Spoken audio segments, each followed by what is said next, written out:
Senhoras e senhores, senhoritos, senhoritas, pronto. Senhoras, senhores, seres humanos.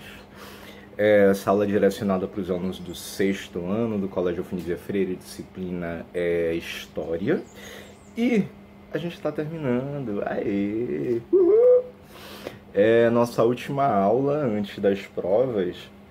Então, estamos finalizando aí. Mas vamos jogar duro ainda nessa última aula. É pouquinha coisa, só pra gente finalizar esse capítulo mesmo. Então essa aula não vai ter aquele tamanho todo que as aulas anteriores estavam tendo. A gente vai finalizar agora o capítulo 18 sobre feudos, senhorios e camponeses. Ah, professor, mas eu dei uma olhada no livro aqui, tem outros assuntos assim que o senhor ainda não trabalhou e não sei o que, já vai terminar. Infelizmente a gente passou por essa pandemia que desorganizou tudo.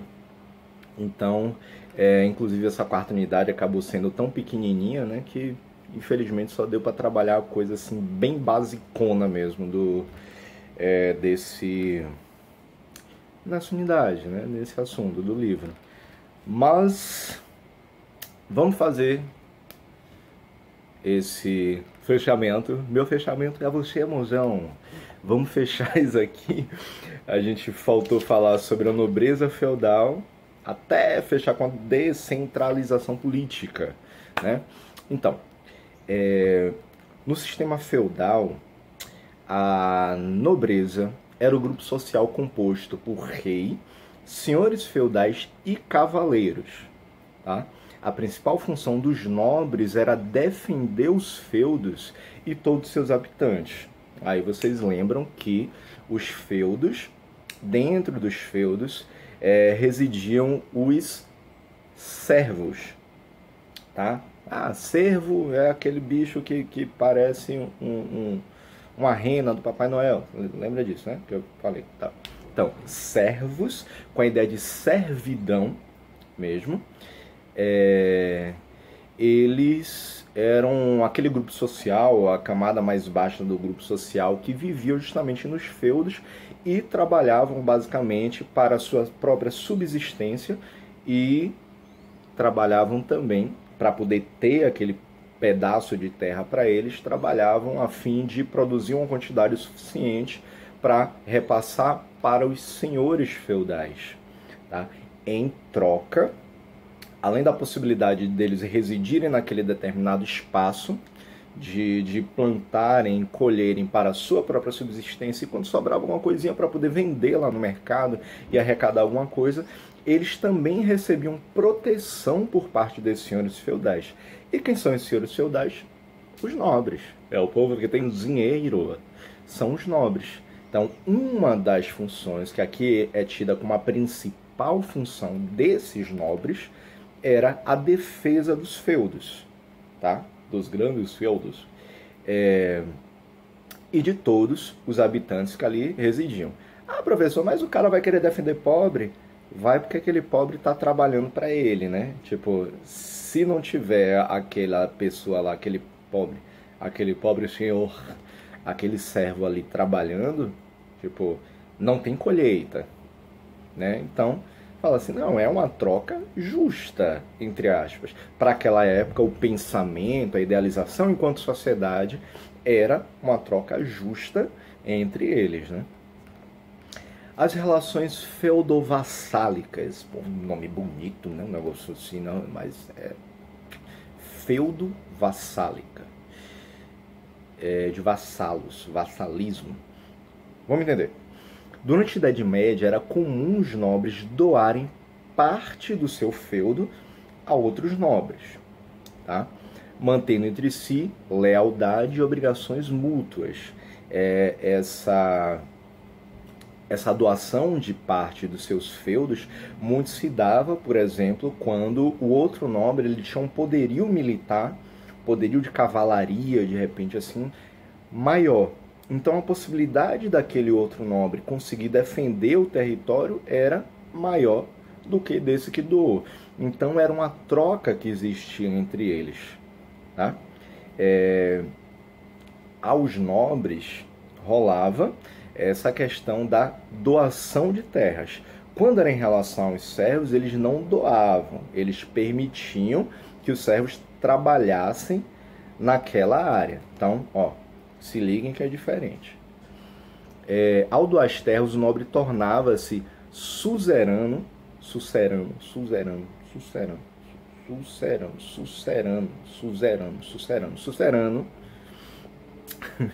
daquele que as recebia, que por sua vez tornava-se seu vassalo. A ideia de vassalo que a gente tem hoje, claro, é aquela ideia de a xícara de corações seus. A ideia de vassalo que a gente tem hoje, a ideia de vassalagem, é uma ideia de submissão. Alguém que está acima do outro, né? As relações de sucerania e vassalagem, também chamadas feudovassálicas, formavam uma complexa rede na qual alguns nobres estavam subordinados a outros, principalmente no que se referia à defesa das terras. Então, havia a ideia da subordinação entre nobres mesmo. Um nobrezão, tipo, tava lá um nobrezão, um nobrezinho e os servos, tá? Aqui embaixo, assim, a última camada, o pré-sal da relação feudal, das relações feudais, da sociedade feudal. Lá embaixo estava o servo, mas tinha os nobres com outros nobres, os nobrezão com os nobrezinhos, eram essa relação de sucerania, sucerano.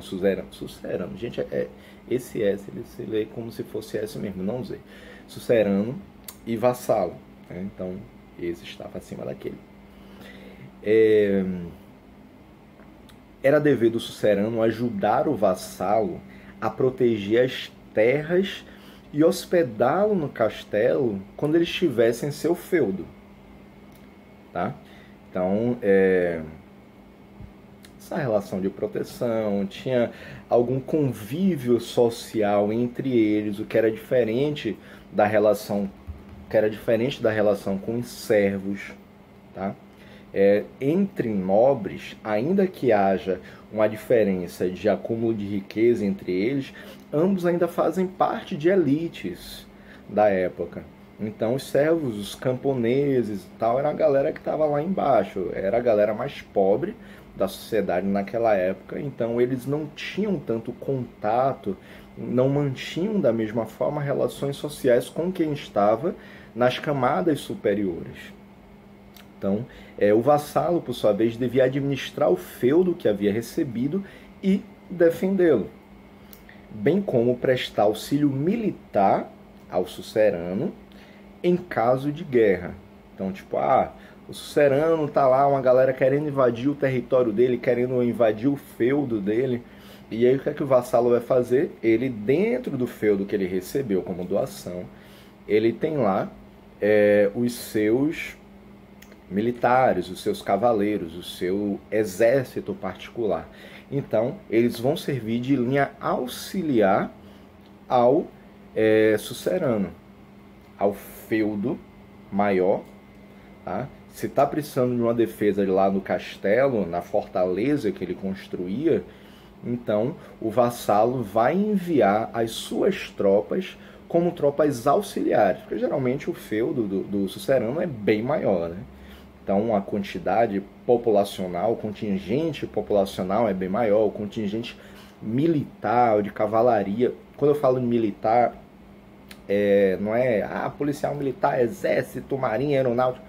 Não, é porque na época a ideia de militar ali vai ser a ideia daquele exército, daquelas pessoas que fazem parte do contingente de defesa ou de ataque, né, de um determinado feudo. E aí então, nesse caso, o vassalo, como ele tem lá um feudo um pouco menor, ele vai ter uma quantidade de pessoas menor também, né? Mas ele vai servir de linha auxiliar para o sucerano. Então, digamos, eu tenho aqui no meu exército 100 pessoas, o sucerano tem 1000 pessoas lá no exército dele. Aí, de repente, e aí, claro, tem outros feudos também por perto. Aí vem um inimigo com 1.200 pessoas no exército. tem mais do que o meu feudo. Então, eu com meus 1000, o meu feudo com 1000 militares, vou receber a ajuda dessa linha auxiliar desse feudo daqui do lado, que tem 100, daquele outro feudo também que eu já tinha doado para um outro nobre, que tem mais 150, de um outro aqui de trás que tem mais 200. Então, ó, vai juntando até criar um contingente bem maior e poder derrotar o exército inimigo que estava querendo invadir. Vai cair na porrada, é agora, meu irmão. Agora vocês vão ver. A gente tem mais do que vocês. Pronto. Se o sucerano fosse feito prisioneiro, o vassalo deveria pagar seu resgate. Olha só, opa lá, eita, prenderam meu chefe, prenderam o coitado rapaz, o dono das coisas todas assim. O que é que eu faço agora? Pronto. O vassalo, como se fosse uma dívida de gratidão, né? Ele, como se ele tendo uma dívida de gratidão, além da dívida de gratidão, vai ter uma dívida também para poder pagar o resgate lá do sucerano. Então, opa, sinto muito aí, galera. Vamos juntar minhas moedas aqui, vamos juntar suas moedas daqui, vamos juntar suas moedas daqui de trás. A galera, já que perdeu, vamos juntar aí para poder libertar o nosso chefia. Rolava disso. O sucerano tinha direito de retomar o feudo doado ao vassalo, caso esse não cumprisse uma de suas obrigações. Imagine só. Velho, a única coisa que eu te pedi foi para poder me ajudar com o seu exército. Você não mandou uma alma penada, um pé de gente para me ajudar enquanto eu tava lá brigando. Não, devolva. Feudo é meu. Bate embora. Carniça.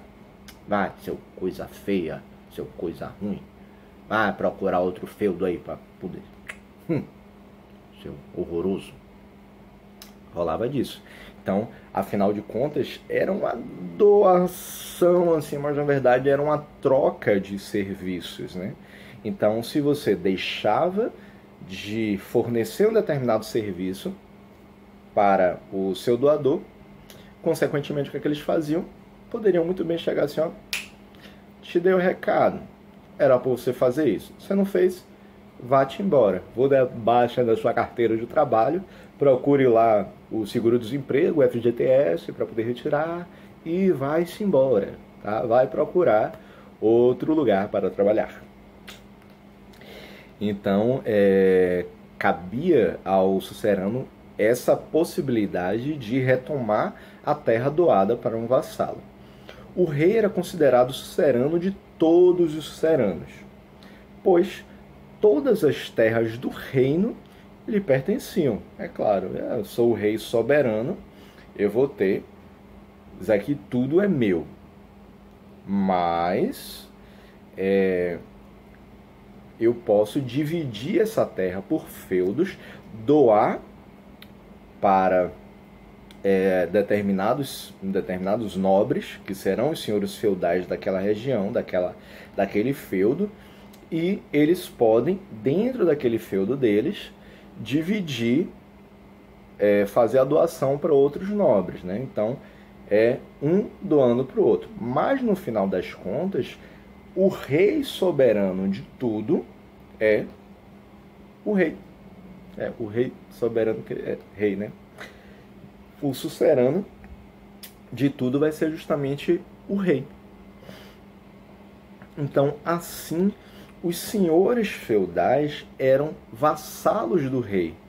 Ao doar parte do feudo a outros nobres, tornavam-se também suceranos desses. Então, o rei é o sucerano maior, e aí ele faz uma doação para Zé. Pronto.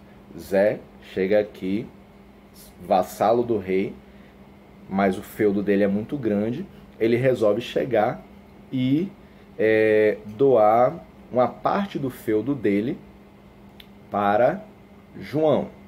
Pronto. João, por sua vez, também tem um feudo relativamente grande, então ele doa parte do feudo dele também para Joaquim. Pronto, então Joaquim é vassalo de João, que é vassalo de José, que é vassalo de Vitor, o rei da Bahia. O rei. Então tinha essa relação de vassalagem, de relações feudo-vassálicas. Então o rei é o sucerano de todos eles, tá? Porque ele é soberano, ele é o maior de todos. O José, que é o primeiro abaixo do rei, né, nesse caso, ele vai ser sucerano de João e de Joaquim. E o João vai ser sucerano de Joaquim. Joaquim, pobre coitado, é vassalo de todo mundo. Tá? Os cavaleiros compunham os exércitos particulares. Como eu falei do exército, os militares na verdade eram os cavaleiros. Então, eles compunham esses exércitos particulares dos senhores feudais.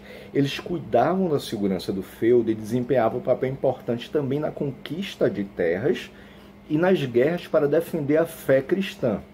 Nessa época a gente vai ter muitas guerras relacionadas à religiosidade. Tá? Então as cruzadas vão ser justamente nesse período daqui, da Idade Média. Os cavaleiros deviam... alguns tinham parentesco com os senhores feudais, podiam ser filhos não reconhecidos, aqueles conhecidos como filhos bastardos, né, que são filhos de outro casamento e tal, então de relações extraconjugais, de traição, que não tinham direito à herança, por exemplo. Se era um filho não reconhecido no papel, né, ele não tinha direito à herança, mas era filho, né? Então fala assim, não, para não dizer que vai sair com as mãos abanando, você vai ser o chefe da minha cavalaria, tá? Que aí eles são bem remunerados, até tanto que eles vão fazer parte, alguns deles, né, os chefes principalmente, vão fazer parte dessa elite. E os cavaleiros vão estar, claro, acima dos servos, acima dos camponeses. Os cavaleiros deveriam demonstrar coragem, valentia e extrema habilidade no manejo de armas. Em tempos de paz, exercitavam-se em torneios de montaria, de caça, arco e flecha, lutas com espadas e lanças. Muitos deles viam na guerra a única possibilidade de obter terras. Então, eles poderiam conquistando, à medida que iam conquistando territórios, eles poderiam reivindicar determinada parte daquele território para eles, junto ao rei. A tradição de doar terras somente aos nobres e à igreja impossibilitava os camponeses e os artesãos de se tornarem senhores feudais. Tá? Os costumes e as regras da sociedade feudal impediam também o casamento entre pessoas de diferentes grupos sociais. Dessa forma, muito raramente poderia ocorrer a união entre nobres e camponeses. Aqui ele fala, não ocorria essa união. Ocorrer até ocorria, mas era muito difícil, muito raro mesmo que pudesse ocorrer isso. Tá? Geralmente, quando ocorria essa relação entre nobres e camponeses, se aquele nobre, a ele cabia determinada herança por ser filho de algum outro senhor feudal, de um senhor feudal, muitas vezes ele acabava sendo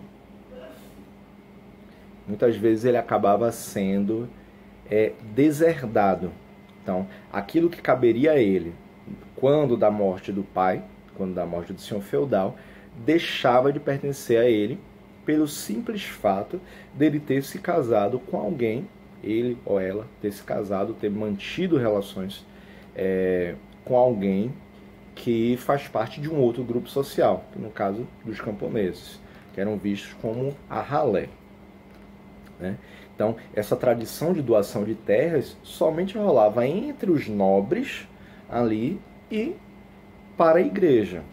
Vocês lembram que a gente já tinha falado na aula anterior, inclusive isso. Essa doação para a igreja muitas vezes era uma forma de agradecimento, uma forma de pedido de proteção. Opa, ó, eu quero meu lugar garantido no céu, então toma aqui, igreja, um pedacinho de terra só para garantir, sabe? Você tem um contato direto lá, tem um zap ali de Deus, né? Aí você manda o zap assim, ai, o senhor fulano aqui, do feudo tal, ele deixou uns 10 hectares de terra aqui para a igreja, viu? Então bota ele na lista VIP, tá? Aí para Deus, depois quando chegar o zap ali, ele olhar aí, opa, é o senhor fulano, tá bom, ó, quando morrer, anota aí, Gabriel, o anjo Gabriel, anota aí, Gabriel, para colocar o nome do senhor fulano na lista, tá? Você faz isso, pronto, morreu, ele vai furar essa fila aqui desse porco pobre, tá? Ok? Beleza, pronto. Então, besta errado. Então, esses costumes, essas regras da sociedade feudal impediam que houvesse essa mudança de classe social para aqueles que nasceram em camadas pobres. Pode-se dizer que a pessoa nascia, crescia e morria fazendo parte do mesmo grupo social. E sua condição social era transmitida para as gerações seguintes. Ainda bem que não é mais assim, né? Quer dizer, não é mais assim, vírgula, né? Porque hoje em dia é muito difícil ainda as pessoas conseguirem uma ascensão social só com trabalho, só com isso, só com aquilo. Às vezes precisa de muita sorte. Por isso que a ideia de meritocracia e tal, ela não existe. Há pessoas que conseguem, através do mérito próprio, de muito estudo, muito trabalho, só que a grande minoria.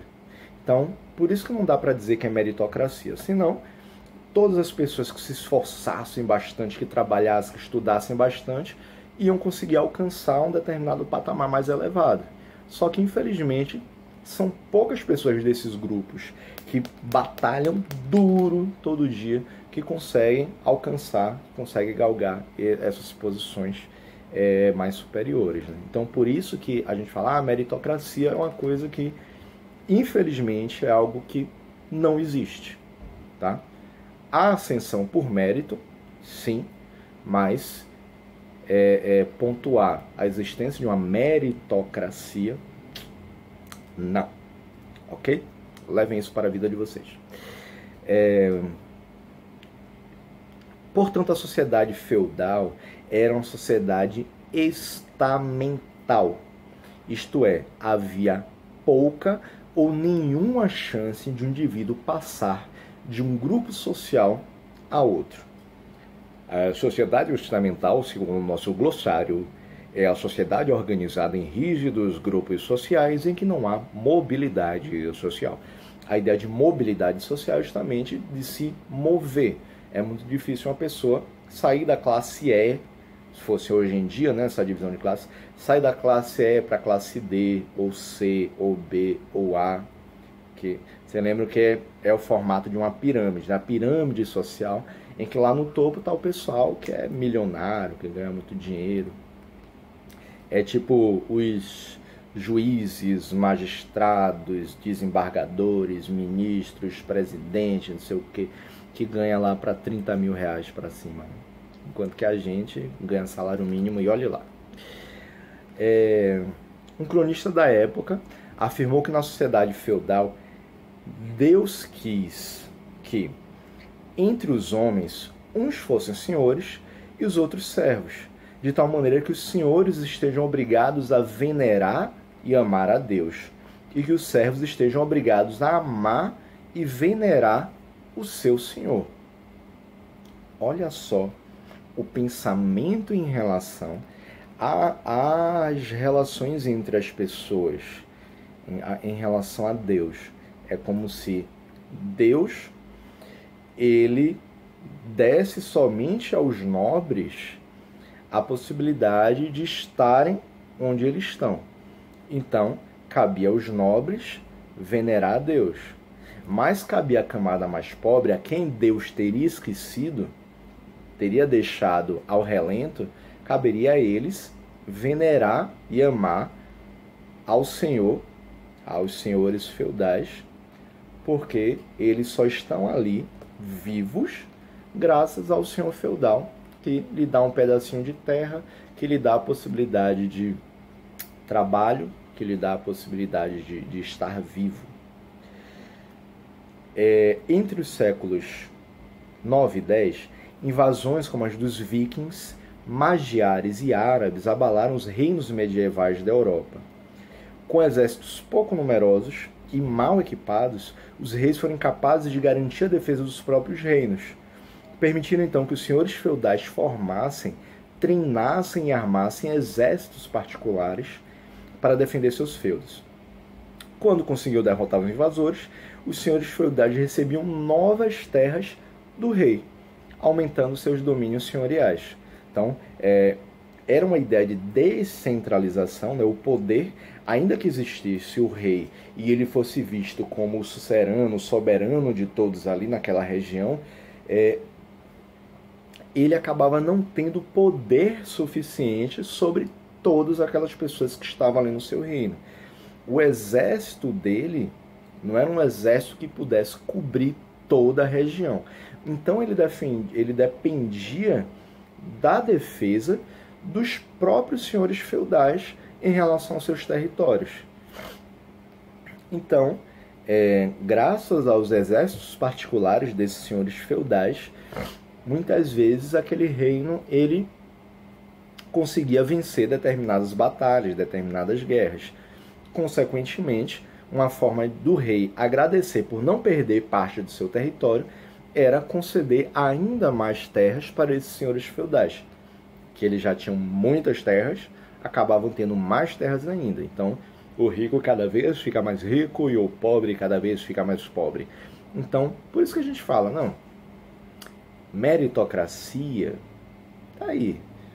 Quem é rico recebe ainda mais coisa para continuar rico, para continuar enriquecendo.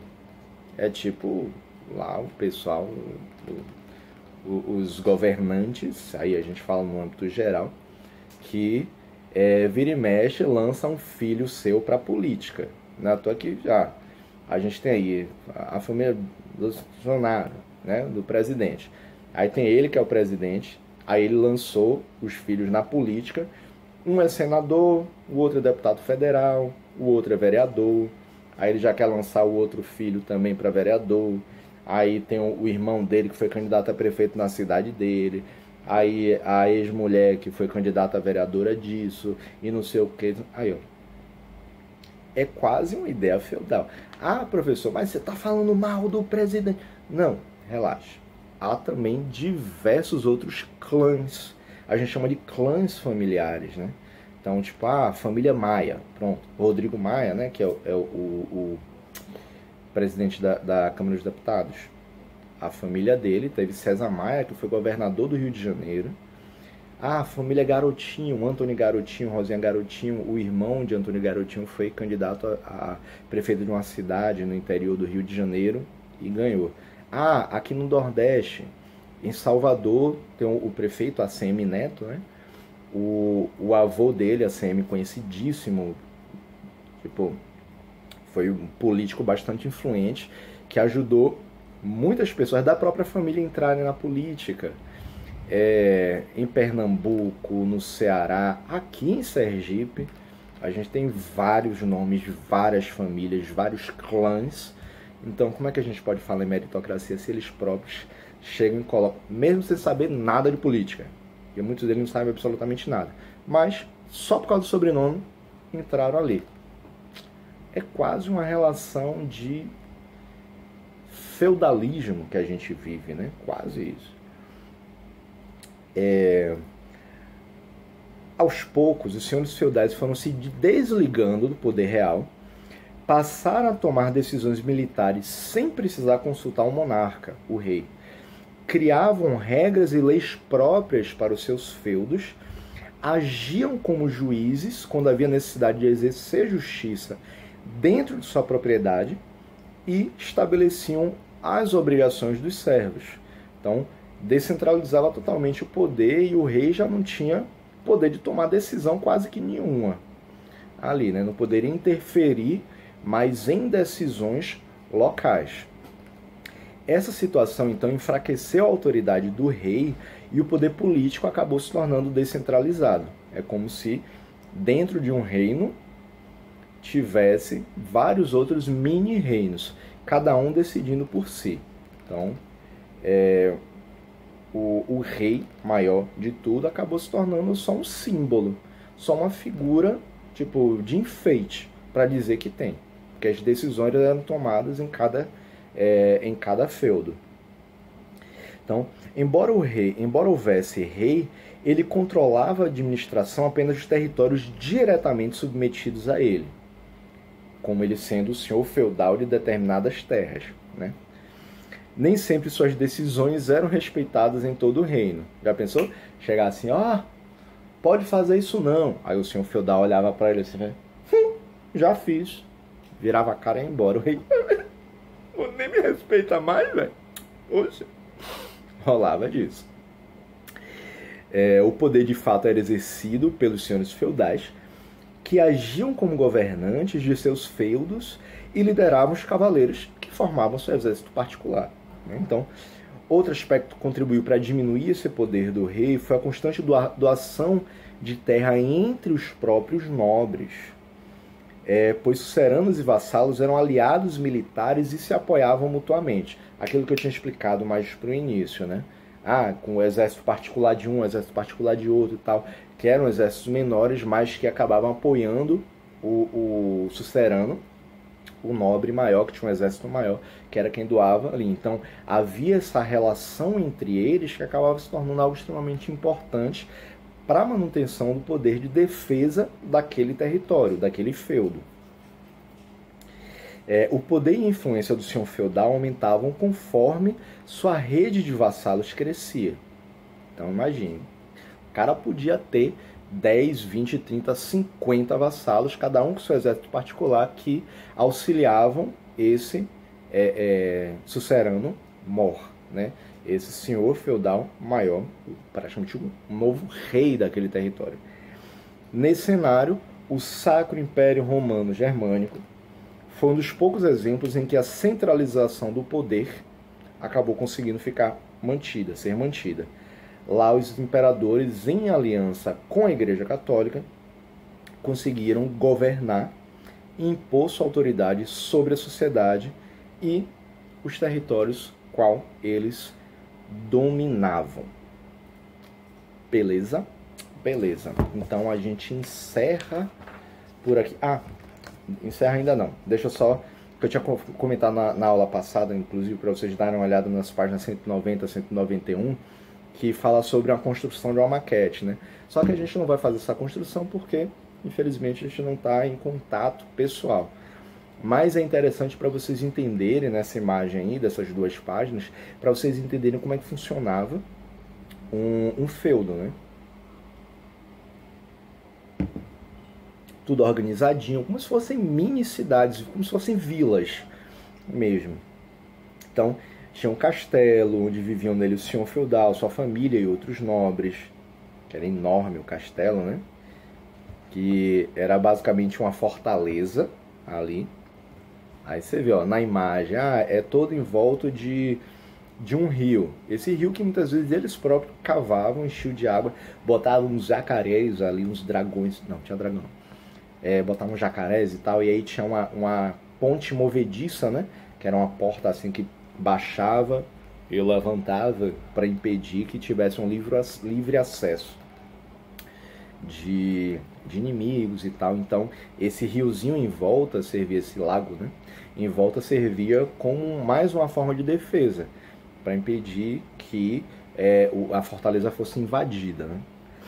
As aldeias, que eram locais onde ficavam as casas dos camponeses e artesãos, a igreja, o bosque, de onde os camponeses retiravam a lenha e os nobres organizavam os torneios de caça, o riacho, os campos, que eram os espaços para cultivo, os pastos para animais, terras comunais, manso senhorial e o manso servil, que a gente já tinha falado.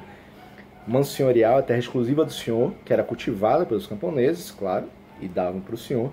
E o manso servil, que era aquela cedida aos camponeses, de onde eles tiravam esses meios de sobrevivência, de subsistência, e para cumprir as obrigações com o senhor, né? Então, pronto. Aí vocês dão uma olhadinha, tal, é um mapinha bem tranquilo de se ver, de compreender como é que funcionava esse sistema do feudo aí. Beleza? Beleza. Agora sim, a gente finaliza a nossa aula de hoje. E muito obrigado, galera. Beijo.